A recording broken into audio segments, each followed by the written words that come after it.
तो दोस्तों नमस्कार, राधे राधे। दोस्तों हमारे भक्ति चैनल में आप सभी का स्वागत है।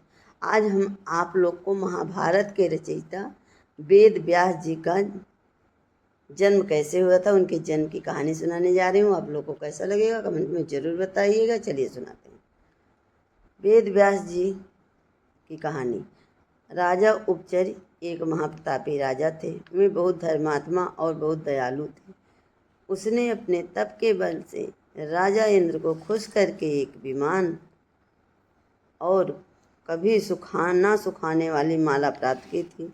माला धारण करके और देवराज इंद्र के दिए हुए विमान पर बैठकर आकाश मार्ग में घूमता रहता था। उसे आखेटक का बड़ा चाव था। वह प्रायः वनों में आखेट के लिए जाया करता था। उपचरचर की रानी का नाम गिरिका था। गिरिका भी बड़ी सुंदर और पवित्र थी। वह अपने पति और प्रेम तो करती ही थी, ईश्वर की बहुत भक्ति पूजा पाठ करती थी। निरंतर भजन और कीर्तन में लगी रहती थी। एक बार गिरिका 3 दिनों के बाद जब युद्ध हुई तो उपचारिक उससे पूर्व उसी वन में एक आखेटक करने के लिए चला गया।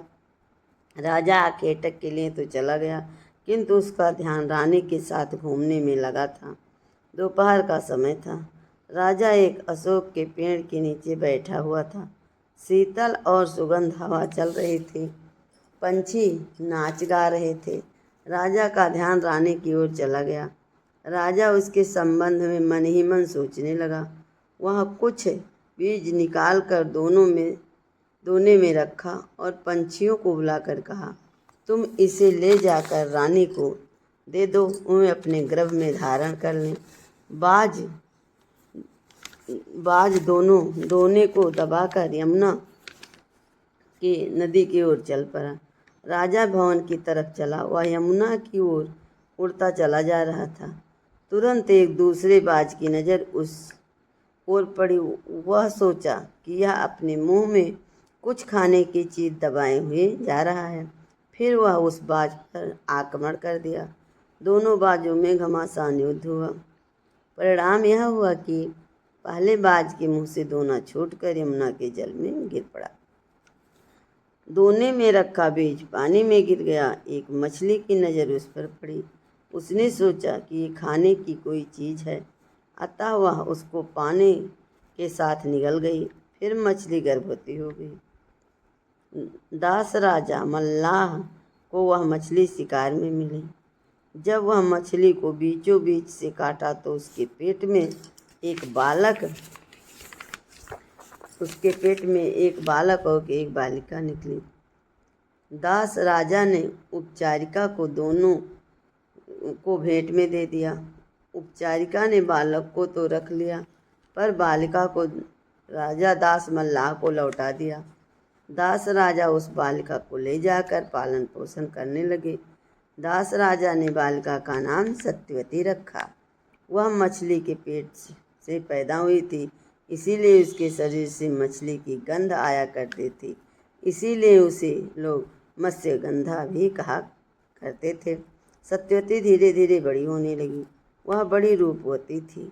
वह यात्रियों को नाव में बैठाकर इस पार से उस पार पहुंचाया करती थी।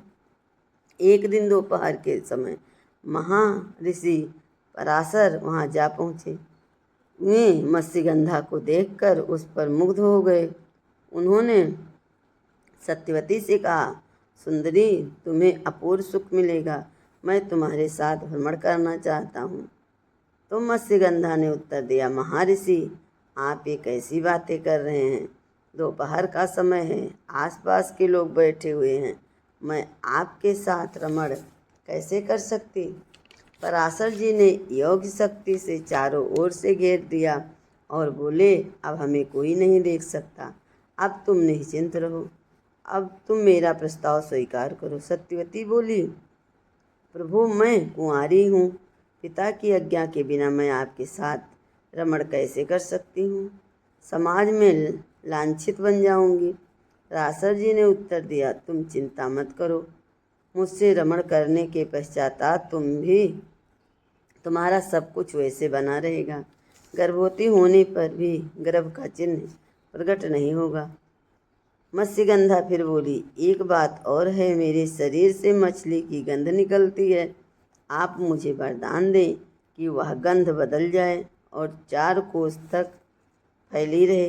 रासर मुनि ने तथास्तु तो कह दिया। उसके शरीर से वह गंध निकलने लगी और 4 कोस तक फैल गई।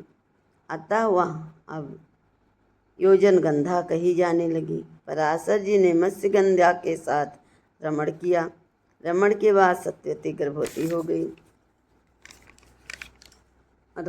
समय बीत गया तो यमुना के तट पर एक बालक ने उसके गर्भ से जन्म लिया। वह बालक जन्म लेते ही बड़ा हो गया। वह तप करने के लिए वन में चला गया।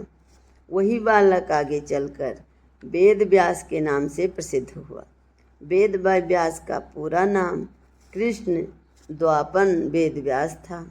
वो श्याम वर्ण के थे, इसीलिए उन्हें कृष्ण द्वापन वेद व्यास पड़ा। वेद व्यास आज भी अजर अमर हैं। जय श्री कृष्ण।